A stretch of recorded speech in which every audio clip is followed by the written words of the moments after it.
Desmond's voice trembled as he confronted the situation. "Amanda, what are you doing here? How did you get here?" he asked, his voice filled with concern. Amanda, standing defiantly by the door, responded sharply, "That's a rhetorical question. So you think you can bring this woman into this house? It's not possible." Her voice rose with anger. Desmond tried to reason with her, his tone pleading, "You know it's not my fault. I didn't plan for any of this to happen. Please, just go back to your mother's place first. I'll come there tomorrow and we'll talk about this." Amanda was resolute. "I'm not going anywhere. The only person who should leave here is her," she said, pointing directly at Ajanigo. "I can't go and stay elsewhere with my unborn child. You better find her a place to stay." Ajanigo, hurt and frustrated, spoke up. "You can't stay elsewhere with the child in your womb, but you expect me and the kids to leave?" Amanda looked Ajanigo up and down before hissing dismissively. Desmond, growing more agitated, shouted, "Ajanigo, please stay out of this. Stay completely out of this." The tension was overwhelming, and Ajanigo, feeling irritated and disrespected, shook her head and decided to leave. She gathered her children and headed straight to Auntie Sade's flat. As she walked away, Desmond called after her, "Ajanigo, where are you going?" But she ignored him. When Ajanigo arrived at Auntie Sade's flat, she knocked on the door. A man in his late 30s answered, and they exchanged greetings. "Please, sir, I'm here to see Auntie Sade," she said politely. The man looked puzzled. "Auntie Sade? I'm sorry, I don't know who you're talking about. Maybe you should check the next flat." "No, sir, this is her flat," Ajanigo insisted. "Oh, I'm sorry, I moved in here last week. The former occupant has been transferred out of town," the man explained. Ajanigo's world came crashing down. "The only good person left for me in this place is out of town. I'm finished," she thought to herself, tears streaming down her face. The man noticed her distress and asked gently, "Is there a problem?" Ajanigo could only manage a weak response. "No, sir." As she carried her children back to Desmond's flat, she felt utterly defeated. When she arrived, Amanda had already gone inside, leaving Desmond outside with her bag. The pain was too much for Ajanigo to bear, and she couldn't bring herself to speak. Desmond approached her softly. "Please come with me. There's somewhere we need to go." Ajanigo followed him in silence, and they soon arrived at a small house. Desmond spoke with the landlord privately, and they were given one of the rooms. It was just an empty room, with no bed or chairs. Nothing.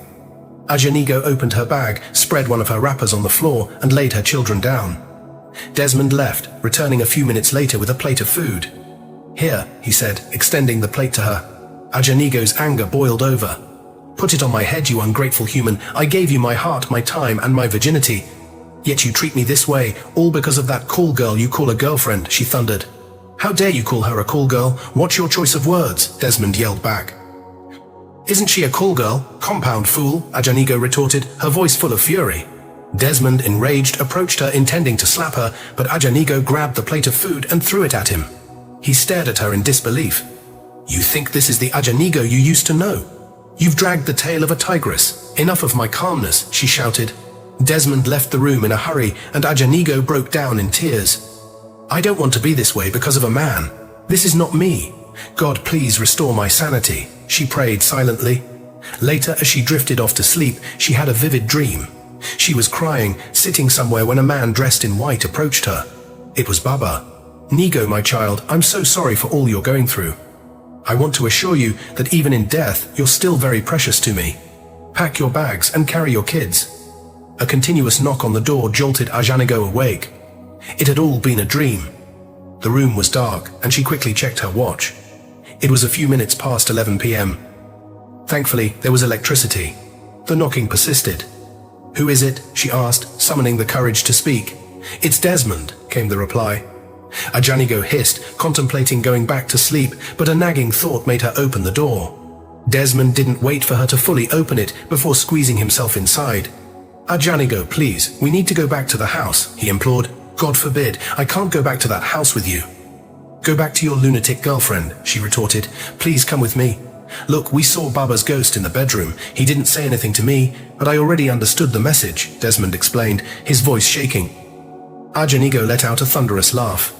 "My sweet Baba, even in death, you still fight for me," she said, sitting back down on her wrapper. "I'm going nowhere, officer," she declared, looking Desmond straight in the eye. Desmond fell to his knees, begging her. The memory of her dream flashed in Ajanigo's mind, and she sighed. She got up carrying one of her children and was about to lift the other when Desmond, for the first time, took the child into his arms. Together they returned to Desmond's flat and spent the night there. The next day, Ajanigo was outside sweeping when Auntie Sade's former neighbor's children passed by. They exchanged greetings and asked about her kids. Desmond had left some money for her to go to the market that morning. After getting herself and the kids ready, Ajanigo headed to the market. Upon arrival, she saw Amanda approaching with her friend. Trying to avoid her, Ajanigo attempted to dodge, but Amanda deliberately bumped into her. "What's your problem? Do you have a problem with your sight?" Ajanigo snapped. "You used juju to summon Desmond's father's ghost, right? You think I'm going to give up? I don't give up easily, especially considering that I'm carrying his child. I will keep troubling you until you leave this town," Amanda threatened. Ajanigo ignored her and tried to leave with her children, but Amanda and her friend started attacking her. Before Ajanigo knew what was happening, they had torn her shirt. In the midst of the commotion, Auntie Sade's neighbor's children arrived. "Mummy twins, what's the matter?" they asked. Ajanigo explained everything, and the children asked Amanda to leave her alone. When Amanda refused and continued the assault, the neighbors ran into a nearby grocery store, grabbed 2 canes, and returned to flog Amanda and her friend mercilessly. People gathered, trying to intervene, but the neighbors wouldn't stop. Amanda and her friend fled as fast as they could, with the neighbors chasing them until they finally left the market. Concerned bystanders came to comfort Ajanigo. One of them even offered to help her buy the foodstuffs she needed. Later that night, Desmond returned home with a stern expression. Ajanigo served his food, but he rejected it. "What's wrong with you? Is everything okay?" she asked, concerned. "Ajanigo, why did you tell my boss's children to beat up Amanda?" he demanded. "Me? I never told anyone to beat her up, and I didn't even know they were your boss's children," Ajanigo replied, bewildered. "If not for Daddy's sake, I wouldn't have allowed you to stay here. Just leave Amanda alone. Stop causing her problems. I understand that you and I were once in love, but what, Desmond? I gave you my heart, my all, and this is how you repay me. My family rejected me because of you. I've been through hell trying to raise these children on my own, and this is how you treat me," Ajanigo said, her voice choked with tears. "I'm sorry for everything you've been through, but my heart belongs to another now. Is there any way you can help appease Daddy's spirit so I can marry Amanda as a second wife?" Desmond asked, his tone almost pleading. "You just sounded like a fool. What do you take me for? Go ahead and marry her for all I care, but from now on I'll only live here for the sake of having a roof over my head. There will be nothing between us," Ajanigo said, sobbing. "Okay then," Desmond replied coldly. Ajanigo entered her room with a heavy heart, sat on the bed, and watched her sleeping children as tears streamed down her face. She whispered, "Baba, I never bargained for all of this, but please, leave Desmond and his girlfriend alone to do whatever they want with each other, please. I have accepted my fate." They started living in the same house, but like roommates with nothing more than that. Sometimes when Ajanigo went out, she would see Desmond and Amanda at a restaurant or bar. Each time Amanda saw her, she would get up, sit on Desmond's lap, rub his stomach, or start dancing, even if there was no music playing. Desmond couldn't bring Amanda home, so he rented an apartment for her nearby. Most of the time, Desmond would stay at Amanda's place for weeks, leaving only a small amount of money for Ajanigo and the children. Ajanigo was grateful for having a roof over her head, so she began to tolerate his other excesses. Ajanigo knew she needed to look good, provide new clothes for her children, and earn her own money, so she applied for a cleaning job at a nearby school. 2 years passed, and Ajanigo was still working as a cleaner. She had enrolled her children in the same school, and apart from the meager feeding money that Desmond provided, he showed little care for them. Ajanigo's salary was now used to pay her children's school fees. Amanda had given birth to a girl, and 2 weeks later, Desmond informed Ajanigo that he had been transferred to another state and would be relocating there with Amanda. "What about me?" Ajanigo asked, her voice trembling. "I'll find a smaller house for you and the kids," Desmond replied, then left. Ajanigo stood there, devastated. She had nowhere to go, no one to run to, and now she was saddled with the responsibility of taking care of her children all alone. She wept bitterly, knowing that her job wasn't enough to provide for them. The little money she earned was used to pay for her children's school fees. A few weeks later, Desmond came to the house and moved out some belongings without saying a word. Ajanigo sat on her bed with her children, sobbing quietly so they wouldn't know she had been crying. When Desmond finished packing, he came into the room and dropped some money for them. "I found a place for you to stay. A friend will come and take you there later." But you need to start packing your things, because the new occupant will soon be here. I'll send you money from time to time through my friend, and you can take the few things left. Take care, he said and left. Ajanigo's heart was shattered, but she knew she needed to be strong for her children. She got up and started packing their things. A few hours later, Desmond's friend came and took them to their new place. 6 months passed, and Desmond only sent money twice. In addition to her cleaning job, Ajanigo got a job as a sales girl. The pay wasn't great, but it was enough to feed her and the kids. She saved enough money to start learning fashion design, even though her boss was harsh and wouldn't allow her to bring her children to work. Ajanigo didn't let that stop her from pursuing her dreams. She begged her children's teacher to watch over them until 3 p.m. So she would clean the school early in the morning with her children, leave them there, and then go for her apprenticeship. She usually closed from work by 3 p.m. as agreed with her boss. Desmond's friend visited them from time to time, bringing foodstuffs and even paying their rent without expecting anything in return. He was truly a godsend. 2 years later, Ajanigo finished her apprenticeship. Her boss didn't want her to leave because she was the best student she had ever had. Ajanigo was so skilled in making clothes that some of the customers specifically requested her work. However, she refused to stay and work for her boss. Instead, she started hustling to get a sewing machine. To her surprise one day, Desmond's friend gifted her a sewing machine. Ajanigo fell to her knees, praying and thanking God. She hadn't expected such a gift from anyone, though she knew God would provide it. She just hadn't anticipated it would happen so soon. "Thank you so much, sir. I don't even know what we've done to deserve such kindness," she said with teary eyes. "Ajanigo, please get up. It's nothing," he replied. "I decided to gift you this because you're a woman who doesn't give up. I admire that, despite everything Desmond put you through, you never let it weigh you down. You kept hustling for yourself and the kids without compromising your integrity. I really respect that. And thank you so much for never asking me to repay you with my body, despite all you've done for us over the years. Your kind is rare, sir," she said. "It's okay, please get up," he said, helping her to her feet. Ajanigo got up and prepared a delicious meal for him. He had proven to be a true friend, her God-sent angel. Ajanigo began making clothes for people from her home. Renting a shop was too expensive, so she decided to work from home until she could save enough money to rent one. 3 months later, on a sunny afternoon, Desmond's friend came to Ajanigo's house with a very beautiful young lady. Ajanigo couldn't see the woman's face clearly from the window, but her physique suggested she was stunning. Ajanigo opened the door as soon as she heard the first knock, and she was right. The woman was beautiful and elegant. Ajanigo stood by the door, smiling sheepishly. "Good afternoon, ma'am," the woman greeted. "Oh, I'm so sorry, please come in," Ajanigo replied, snapping out of her daze. "Please sit. Good afternoon." "Mummy twins, you're smiling like this. What's going on?" Desmond's friend teased. "Who wouldn't smile at such beauty?" Ajanigo teased back. The woman chuckled. "Well, her name is Eva, and she's my woman," Desmond's friend said, looking lovingly into Eva's eyes. "I go love-o," Ajanigo muttered. They both laughed. "Where are the kids?" he asked. "They're asleep," Ajanigo replied. "Anyway, mummy twins, we've come to specially invite you to our wedding," Desmond's friend said, presenting an invitation card. Ajanigo jumped up. "It's a lie," she exclaimed as she quickly glanced over the card. "Wow, you're from Akwa Ibom?" she asked, looking at Eva. "Yes, ma'am," Eva replied, smiling. "Akwa Ibom people are known to be very neat." "Wow, I'm so happy for you both. A very big congratulations," Ajanigo said, sitting down with a broad smile. "Mummy twins, you and the kids must attend," Desmond's friend insisted. "Ah, from here to Akwa Ibom? I would really love to attend, but I don't have the transport fare," Ajanigo lamented. "You don't have to worry about that. A vehicle will be provided to convey everyone free of charge, and I'll also book a hotel for you and the kids," he assured her. Ajanigo was overjoyed. "Wow, that's great. I'll surely be there," she said, grinning. "Oh, nice," he replied. "Excuse me, please," Ajanigo said and left. She went into the kitchen to prepare potatoes and tomato sauce. About an hour later, after they had eaten, Desmond's friend and Eva left. Ajanigo was very happy for them, especially for Desmond's friend.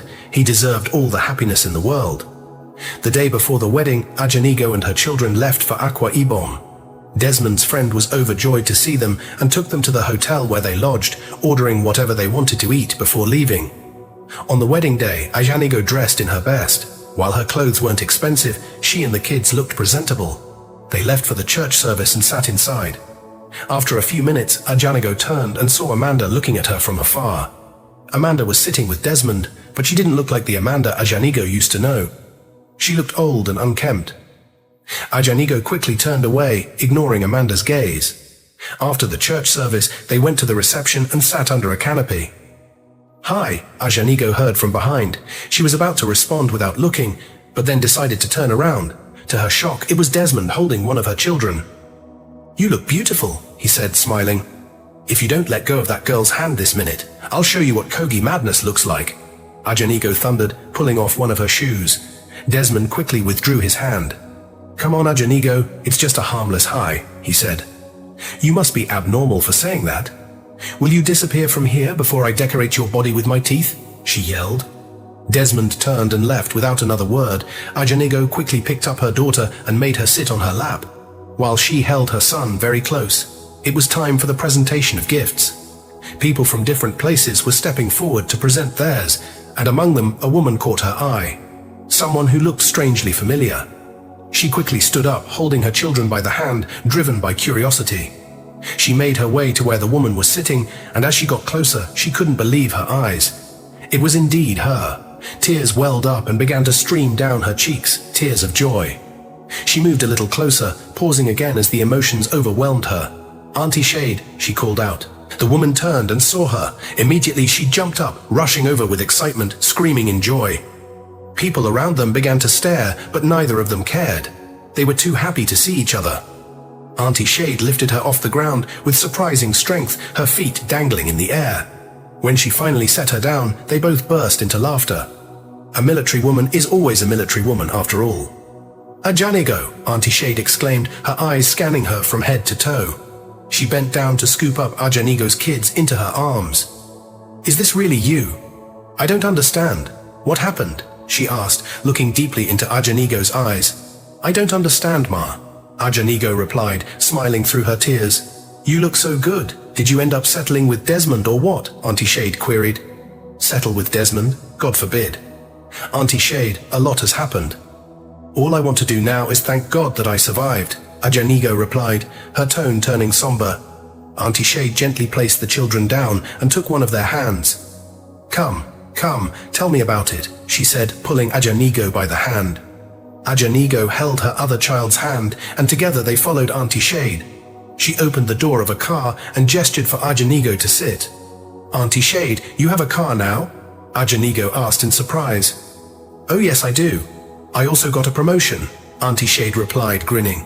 "Wow, I'm so happy for you, Ma. You haven't seen anything yet. God will continue to shower you with unmerited blessings for your kind heart." Ajanigo prayed earnestly. "Amen," Auntie Shade responded. They settled into the car. "Now tell me about it. What really happened to you?" Auntie Shade asked. Ajanigo sighed deeply and began to recount everything that had transpired. Auntie Shade listened, her eyes welling up with tears. "You've been through so much for someone your age. So what's your plan now?" "Desmond's friend is married now and may not be able to help you anymore," Auntie Shade remarked.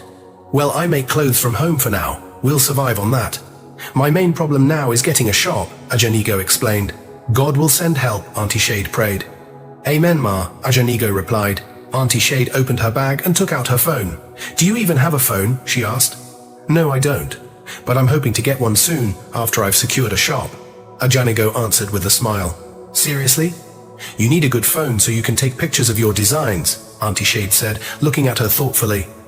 "Ah, I can't afford that one yet," Ajanigo replied, laughing. Auntie Shade sighed. She was about to put her phone back in her bag when she noticed her ring finger. "Oh, I didn't tell you, I got married a few months back.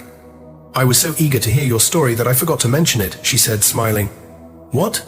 "I saw the ring but didn't know how to ask without sounding offensive. Congratulations, Auntie Shade. I'm so happy with how God has blessed you all around," Ajanigo said, giving her a hug. "Ajanigo, what you don't know is that God blesses everyone who comes into contact or has any form of relationship with you. I don't know if you've noticed," Auntie Shade said, looking into her eyes. Ajanigo stammered, "Well, I haven't really noticed that," she chuckled. "My husband is around for the wedding too. He met an old friend, so they're catching up," Auntie Shade said, laughing. "I'll see how I can help in my own little way. Before we leave, you'll write down your address for me," Auntie Shade instructed. Okay, Ma, Ajanigo agreed. Auntie Shade then pulled out a large sum of money and handed it to Ajanigo and her kids. Ajanigo was stunned, her mouth hanging open in disbelief. She dropped to her knees. God alone will reward you, Ma, Ajanigo said through tears. Get up, please, it's nothing. I'm not asking you to go and rent a shop with this. Just get some foodstuff and change your wardrobe first. God will give you a shop. Auntie Shade smiled. Ajanigo nodded, still overwhelmed. As they exited the car, a man began approaching them. Ajanigo's heart skipped a beat. What is this man doing here? She thought to herself. He walked closer, and as he did, he couldn't take his eyes off her. Ajanigo, he called out. Auntie Shade looked at him in surprise. You know her? She asked, her eyes wide with curiosity. Ajanigo ignored him, but Auntie Shade looked at her intently. Ajanigo, do you know him? Auntie Shade asked again. He's my dad, Ajanigo replied, already on the verge of tears. What? I don't understand. Like, how? He's my husband, Auntie Shade said, confused. What? That's impossible, Ajanigo exclaimed. The man looked into Ajanigo's eyes. I'm not your father, Ajanigo, he said quietly. Of course you'd say that. You and my mother chased me out when I needed you both the most. Well, I no longer consider you as family either. You're both out of my life for good, Ajanigo shouted, grabbing her children's hands, ready to leave. Ajanigo, I'm serious, the man said, his eyes pleading. Your mother confessed to me shortly after you left that you're not mine, he continued. At that moment, it felt as if Ajanigo's spirit left her body. Her heartbeat quickened, and she began sweating profusely. What is all this? Just when I thought I could finally have peace of mind, she sobbed. Is this a joke or what? She asked, looking between the man and Auntie Shade, who stood there utterly confused. It's not a joke. She said she had you with a Yoruba man years ago when I was traveling. We're divorced now, though. We've gone our separate ways, and she has since moved back to her father's house. I met Shade here after I divorced your mother, and we got married a few months ago, the man explained. Just when Ajanigo thought life was beginning to smile at her again, this happened. She cried. Auntie Shade pulled her into a tight hug, and Ajanigo couldn't even find the words to speak. I'm so sorry, Auntie Shade whispered. Ajanigo nodded, still in shock. Ajanigo, I'm so sorry for all you've been through. Your mother suggested that we throw you out when we found out about your pregnancy. It wasn't my intention, but she ended up poisoning my mind, the man revealed. What? No, this is too much to bear. Ajanigo lamented through her tears. She took her kids and left them behind, with Auntie Shade also in tears. Ajanigo returned home, pondering the whole situation for some time. She decided to move on, but kept in mind that one day she would seek out her mother to learn the truth. She continued sewing from home, using the proceeds to care for herself and her children.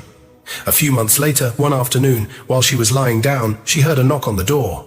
Who is that? She called out, but there was no response. Then she heard the knock again. She got up and went to open the door, and to her surprise, it was Auntie Shade. Ajanigo screamed and hugged her tightly.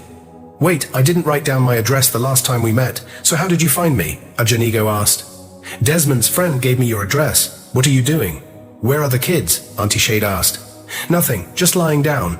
The kids are in school. Please come in, Ajanigo replied excitedly.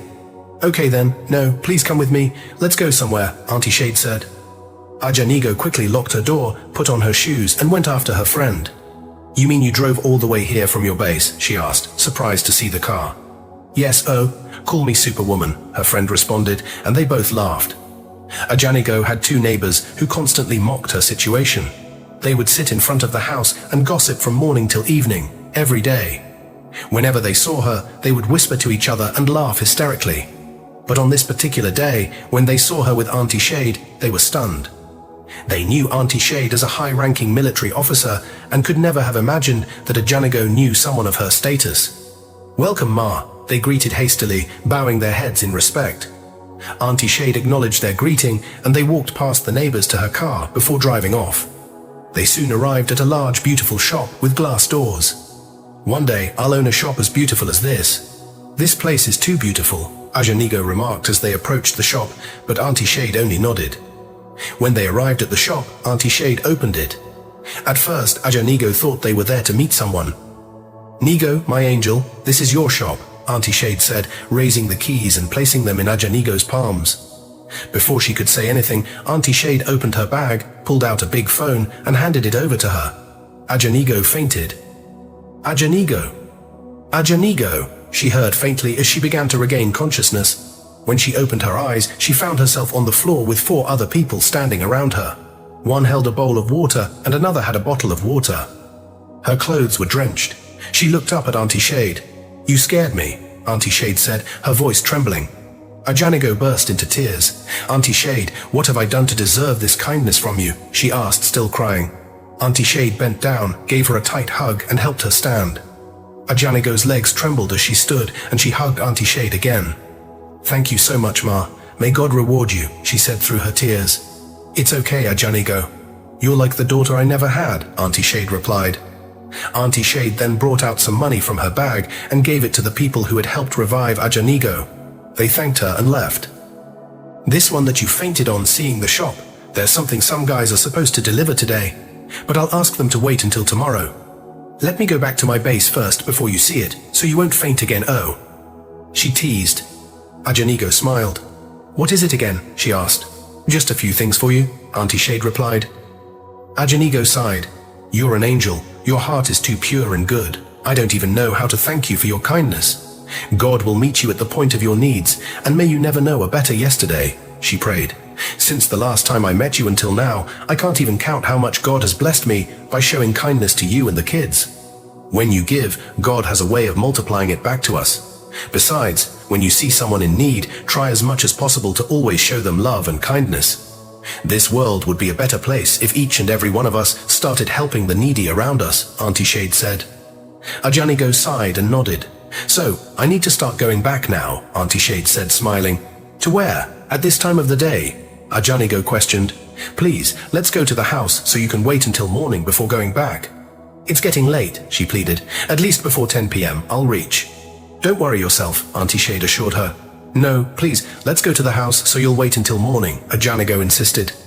"As your lady pleases," Auntie Shade said, bowing her head, and they both laughed. They went to the kids' school first to pick them up before driving home. The neighbors were still there, and they greeted them, watching them closely until they stepped into Ajanigo's room.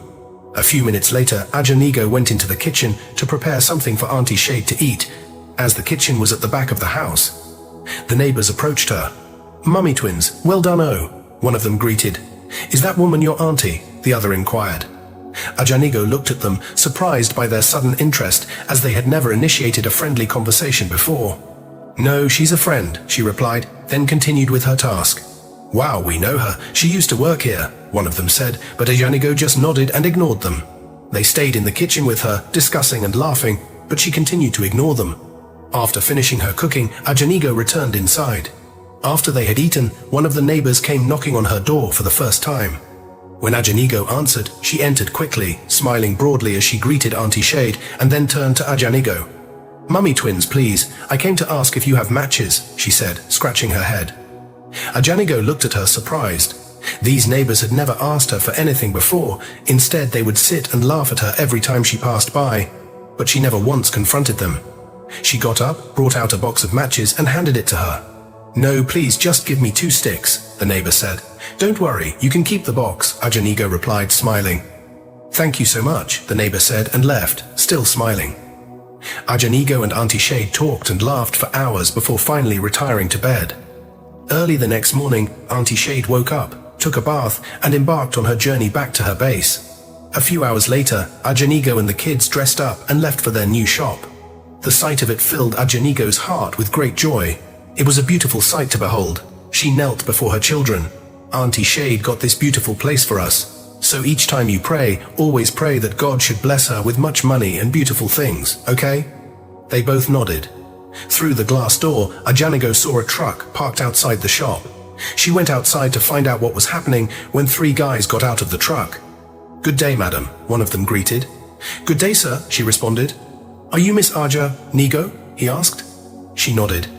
"One Mrs. Shade asked us to deliver some things to you," he said, then signaled the other guys, who went inside the truck. "Okay," Ajanigo said, standing there, wondering what it was. They ended up unloading several cartons. The guy who led them asked if they should help carry them inside the shop, and she nodded. After they were done, they left. Ajanigo moved closer to the first carton and opened it, and she was stunned. Summoning the courage to open the other cartons, she found 4 industrial machines. She screamed so loudly that her children looked at her with wide, scared eyes. She pulled them close and began singing and thanking God. He had not failed her. He had sent an angel in human form to bless her. She immediately called Auntie Shade and began praying for her, tears streaming down her face. Ajanigo started making clothes from the shop, and Auntie Shade recommended her to all her colleagues, who ended up becoming loyal customers. As a result, Ajanigo started gaining apprentices, and within 6 months, she had a total of 8 apprentices and was able to add 2 more machines to her shop. She also moved herself and the kids to a better home. 2 years later, Ajanigo was living a better life, the kind of life she had always wanted for herself and her children. She even bought a small car, and her business was thriving. One day, after dropping the kids at school, she hurried to the market to buy vegetables, as her children had requested vegetable soup. When she arrived at the market, she went straight to the first woman she saw selling vegetables. "Good afternoon, ma'am. How much are your vegetables?" she asked. "I'm not selling," the woman replied. "I don't understand," Ajanigo said, confused. "I said I'm not selling," the woman repeated, raising her head. It was Amanda. "Oh, wow. Okay then," Ajanigo said, smiling and walking away. A few days later, there was a fight near Ajanigo's shop, and a man was shot and killed. The authorities locked up all the shops, and everyone had to stay home for a few days. After 5 days, Ajanigo decided to drive down to see the situation. There were security men around. As she got out of the car, 2 security men by her shop greeted her. "Good afternoon, madam," they said. She turned to answer them, and one of the faces looked familiar. She walked up to them and stood before the familiar-looking one. "Good day, Desmond," she greeted, smiling. He stood there, shocked and unable to respond.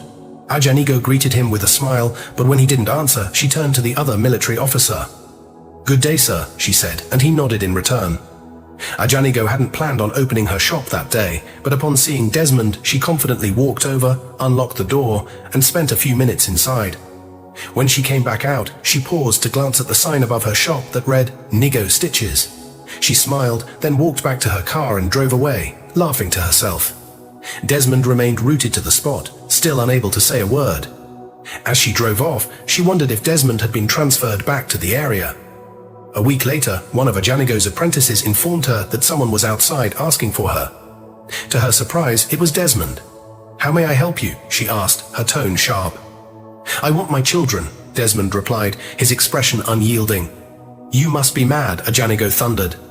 Without waiting for his response, she stormed back into her shop, focusing on her work. Later that day, when Ajanigo went to pick up her children from school, they were nowhere to be found. "Where are my children?" she demanded, her voice rising in panic as she yelled at their class teacher. She frantically searched all the classrooms, but they were empty. Some of the other teachers tried to calm her, but her fear only grew. She was too overwhelmed, tears streaming down her face as she cried out in confusion and despair. "Ma'am, please calm down," one teacher pleaded, but Ajanigo ignored them. She returned to the class teacher, her eyes wild with fear. "What did you say happened to my kids?" she thundered. "Ma'am, I'm sorry," the teacher stammered, tears in her eyes. "A man came here in uniform, claiming to be their father. He threatened that if I didn't hand the children over, he would waylay me and shoot me on my way home. He said there was nothing anyone could do about it." None of this made sense to Ajanigo. Her heart pounded in her chest, and she felt like she was choking from crying so hard. "God, please wake me up from this nightmare. Let this not be real. I don't know if I can survive if it is," she whispered. By now, all the teachers had gathered, and the proprietor had been called. Ajanigo moved closer to the class teacher, who was still trembling. "If I don't find my kids, I will destroy you," Ajanigo warned through tears. "Do you know what I went through to have them? The insults, the humiliation, the rejection. I raised them alone without love or support from that man who now claims to be their father. And you just handed them over like that?" "Ma'am, please calm down," one of the other teachers urged from behind. Ajanigo turned on her, fury in her eyes. "Calm down. If I don't find my kids, you all will rot in jail, and your school will go down with you. Give me back my children," she screamed, tears streaming down her face. When the proprietor arrived, the teachers explained what had happened, as Ajanigo was too distraught to speak. She was sitting on the floor, sobbing uncontrollably, when he tried to console her after calling the police. In a moment of clarity, she remembered she had a contact in the military. She called her aunt, Shade, who screamed on the phone, instructing her to call Desmond's friend. Shade promised to come the next day. Ajanigo called Desmond's friend, who arrived shortly after, along with the police.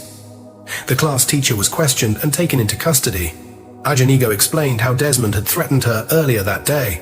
Desmond's friend was shocked and led them to Desmond's house where they met Amanda. "Good day, Amanda. Is Desmond around?" Desmond's friend asked. Amanda looked frightened as she glanced from Ajanigo, who was still sobbing, to the police. "What happened?" she asked, her voice trembling. Desmond's friend explained the situation to her. Amanda immediately looked terrified. "What? He hasn't come home, sir. He's still at work," she revealed. They all left in search of Desmond, but he was nowhere to be found. By then, it was late, and the police advised them to go home and return the next day. "Go home? To what? I don't even know if my children are safe," Ajanigo protested. "Madam, please calm down. We'll do our best to find him," one of the police officers assured her. "Nigo, please try to pull yourself together," Desmond's friend urged. "I know it's not easy, but I'll personally find him. I promise. Just go home until morning." Ajanigo nodded, though her heart was heavy with worry. The police took the class teacher away, but Ajanigo returned to Desmond's house and sat by the gate all night. She couldn't bear to go home, not knowing what had happened to her children. She sat there, crying and praying until dawn. Desmond never came home that night. Around 7 a.m., 2 cars drove into Desmond's compound, a Jeep and a Hilux. Ajanigo recognized Aunt Shade and several military men in uniform. She ran to her aunt, who hugged her tightly, whispering that everything would be okay. One of the men knocked on Desmond's door, and Amanda answered. "Where's your husband?" Aunt Shade demanded, not waiting for pleasantries. "I don't know, Mom. He hasn't been home since yesterday," Amanda replied, clearly scared. Aunt Shade stepped closer, smiling coldly. She looked Amanda in the eyes and said, "If you don't tell me where your husband is, I will take you to my base, lock you up, and after I've dealt with you to my satisfaction, I'll hand you over to the police." "Mom, please, he doesn't come home often." He has another house somewhere, Mom," Amanda confessed, trembling. "Get in the car and take us there," Aunt Shade ordered. They all drove to the house, which was in a quiet area. As they approached, they heard the cry of a little girl. "That's my Mitchell. That's my daughter's voice," Ajanigo shouted, running toward the door, trying to force it open. Aunt Shade held her back as the military men broke down the door after knocking and receiving no answer. Inside, they found Mitchell standing alone in the living room, her eyes red from crying. She ran to Ajanigo, who scooped her up, kissing her and rubbing her back. The men searched the house for her twin brother, but the back door was open. Desmond had escaped with him. The military men searched the surrounding area, but there was no sign of Desmond or the boy. They first went to the police station and then returned to Ajanigo's home with Aunt Shade, while the military men stayed outside. "Ajanigo, you need to pull yourself together. We will find Michael, your son, I assure you," Aunt Shade said, comforting her. "But when?" Ajanigo asked through her tears. "Soon, I promise you," Aunt Shade replied, patting her back. Ajanigo nodded weakly. "We have to leave now before it gets too late. The police will take over from here, but keep me informed," Aunt Shade said. Ajanigo nodded again. Aunt Shade hugged her and Mitchell before leaving. Ajanigo looked at her 4-year-old daughter and smiled weakly. "Thank God for bringing you back to me. But let's pray that Michael, your brother, is found unharmed," she said. "Somebody took him away." "He was crying," Mitchell said, pointing into the air. Ajanigo's heart broke. "Yes, but he will be back soon, okay?" she reassured her daughter, who nodded. That night, Ajanigo couldn't sleep. She lay in bed, her mind racing with thoughts of her son's safety. She couldn't wait for morning to come so she could continue her search. As soon as it was light, Ajanigo drove to Desmond's house, but no one was there. She then headed to the police station, where she was told that the search party had already gone out looking for him. On her way to Desmond's other house, she saw a police car approaching. Desmond's friend was in the car. She waved them down and asked if they had found Desmond or her son. "We're still searching for him. We just checked his other house, but he's not there," Desmond's friend said. "And my son?" Ajanigo asked, tears in her eyes. "We'll find him. Just be assured," he said. Ajanigo stood there, her thoughts consumed by worry for her son. She couldn't even tell if he was alive or dead. "Nigo, please calm down. I need to be on my way to work, but I'll come over to your house later," Desmond's friend said. Ajanigo nodded, tears streaming down her face. After they left, she got back into her car and drove home. On her way, she saw Amanda carrying a tray of vegetables on her head. Ajanigo got out of the car and approached her. Amanda looked at her without saying a word. Ajanigo was desperate, her voice trembling as she pleaded, "I don't understand why your husband would suddenly show up and try to snatch my kids away from me. If you have any idea where I can find my son or where he has taken him, please let me know. Amanda, her expression troubled, replied, "Even though I don't have a child of my own, I can't support or consent to kidnapping another woman's children, even if they are his. I'm sorry for everything, but I know nothing about these happenings." Ajanigo was stunned. "You don't have a child yet?" she asked, her voice filled with surprise. Amanda looked away and shook her head. "Desmond has been mistreating me because of that. He no longer comes home to me or even cares about my well-being," she said, her voice breaking as tears welled up in her eyes. Ajanigo thought to herself, "We all have our problems, but right now I have a bigger one that needs urgent attention." Without saying another word, she got into her car and drove off. 3 days later, her son was still missing and depression was beginning to take hold. She was lying at home with her daughter when Desmond's friend came by. She managed to get up and open the door, and he was shocked at the sight of her. "Ajanigo, you look horrible. What happened to you?" he asked, his concern evident. Ajanigo turned swiftly, her voice sharp with anguish. "You expect me to look okay without my child?" "I don't expect you to look okay, but depression is beginning to show. Just take a look at yourself. You already look depressed. Please, try to be strong for your daughter's sake. We will find your son," he pleaded. "I'll try," she said, tears streaming down her face. Months passed with no trace of her son. No one knew his whereabouts. He wasn't found at his workplace, and he never returned to his home. Ajanigo even went to his hometown in search of him, but the entire place was deserted. She asked a neighbor about Mama, Ofura and Shola, but they told her they had relocated to their village. 6 months went by with no word. Ajanigo resumed work after many months, though it was difficult for her to concentrate. She forced herself to be strong. One day her phone rang and the number was unknown.